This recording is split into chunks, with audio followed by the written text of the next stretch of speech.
Dear traveller, and welcome. If you're new here, welcome to the other side of YouTube. No backlit talking head who spews out the same pre-chewed specs and opinions. You'll leave this video a different person than you came in. Now we don't have much time and I can hardly breathe with all the elephants in the room because of the new Fuji Evo Wide. So with that, let's get into it. Firstly, if Fuji was receiving a Year 3 report card, it would read, "Great job this year, you really tried hard to do some things, even though it wasn't quite what we asked of you, it's still nice to see some progress." And I have to say, I'm so glad this camera exists. In saying that, I'll never buy one, but more on that later. So what is the Fuji Evo Wide? Well, it's a wide printer with a webcam strapped to it. It has lots of different filters and cheesy effects. I have to say, I actually don't hate how it looks. It gives me those 90s crazy tech vibe, which is sorely missed these days. It would be cool to see this camera in wild 90s colour, just to add that little hint of 90s vibes. Anyway, so who's lining up to buy this camera? Well, it's a mix. You'll get the obligatory gearheads that just need to buy new tech. Then it will be the happy-go-lucky presents for friends and family, along with people that love reading specs and are trying to get something that can do everything. And if this camera is your gateway drug into Instax, then I wholeheartedly support you in your purchase. Can we just quickly rant about the filters and color profiles for a sec? Well, if light leaks, vignetting and poorly exposed images is your cup of tea, then I'd strongly recommend to ditch the Instax Wide Evo and grab any Polaroid product that has all these features built in every frame. Also, why oh why would you want sprocket holes on an instant image? But in another sense, these features would be great for kids or teenagers. They might get a real kick out of the novelty of it all. That's why I think some cool colours or accessories could see this become a teenage iconic item, like a Discman or iZone or Mighty Max. Fuji, if you can hear me, you should put a Tamagotchi pet game into the camera, where you can print out images of your pet and even link pets from other cameras. This would be truly awesome and just total Japanese geekery. I just love it. You should totally do it. Okay.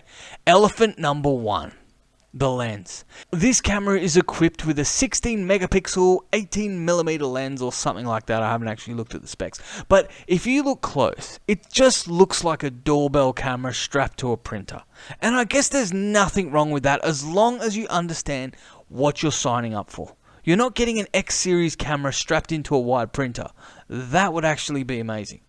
Let's be honest, if Fuji sold this digital camera on its own without the wide printer attached, no one would buy it. This camera is basic to say the least. Elephant number two. Yes, this camera is relatively small, but with this you're losing the fact that it doesn't use optics to bring light to the film plane. It just takes a mid-digital image and flashes it onto an instant film, causing the image. I'll spiral into madness later in this video to explain why this is not bueno for me. Stick around for that. The upshot is that you can take a photo and print multiple copies for friends and family. That's pretty cool. Some other YouTubers have stated that with this camera, you can take the photo, make sure you're happy with it, and then print it. This is an amazing feature, and also the worst thing imaginable. Stick with me. I get that you, like most people, like to hide from reality and only show your best sides. However, this goes directly against the ethos of instant photography. Instant is meant to be a one-off, a moment in life, with all its grittiness, all its imperfection, to capture unapologetically your life as it happened. And this is where the idea of editing and adding cheesy filters gives me actual mental brain damage. Because in one sense, you're saying you want to edit and vet each photo to make sure it's good enough to print. And in the same breath, you're adding fake light leaks. It's pure insanity. Moving on. So if you've made it this far, I applaud you. It's time to enter the madness zone as we jump down metaphorical rabbit holes. You've been warned. Remember before how I mentioned that the camera doesn't bring the light from the actual image to the film plane? Yeah, it's time to go there. So, I'm of the belief that Instax Wide is part of the medium format family, given the size of the medium. Without starting too many fights, I'd like to express that I personally find the look of medium format optics to be pleasing to my eye. I don't, however, find doorbell camera images pleasant. The Evo series is printing doorbell camera images onto Instax Wide film. To me, this is not the same. It's missing the look of actual optics, sending actual light to the film. To me, this is the look of instant film. If I was to print out poor quality digital images, I wouldn't do it on Instax. I'd go down to Kmart or Walmart and get it printed for 2 cents per photo. Instax is a gift and should be used as intended. It's basically the last vestige of instant photography. Yeah, I can hear you nerds. What about peel apart? Peel apart is dead and way too expensive. And Polaroid is the most inconsistent, half-baked scam I've ever had the fortune to shoot. Don't believe me? Check out Sweet Lou Photography's well-explained breakdown on it. The stuff is a hot mess. This leaves Instax as the most widely available, stable, instant product. And for that, it should be used appropriately. Slaps, you can't be serious. Photography is just for fun, and no one cares about that stuff. Oh, you've done it now.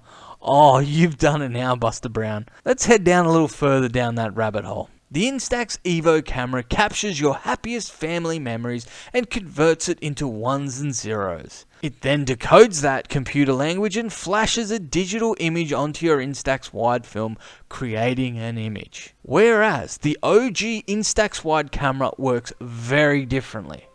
You can pose your shot, remind your kids to smile for the 3rd time, get everyone to squeeze in together, and then you release the shutter of chaos. Light from a burning hot egg in the sky travelled 93 million miles to beat down on your loved ones' faces. The light then bounces off, entering the lens of the camera, and finally rests its weary legs on the emulsion of the film. Then the chemicals are released to solidify the light's effects on the emulsion to capture an image in real time. You haven't made an image. You haven't printed an image. You've captured a completely analog image. And that image is as old as the time it was taken. How special is that?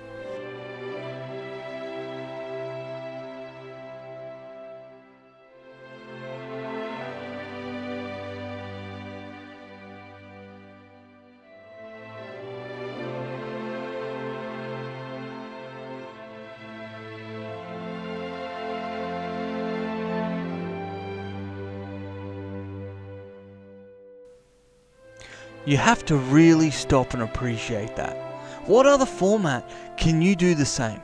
Digital cameras are all ones and zeros. Film cameras need to be processed well after the image was taken.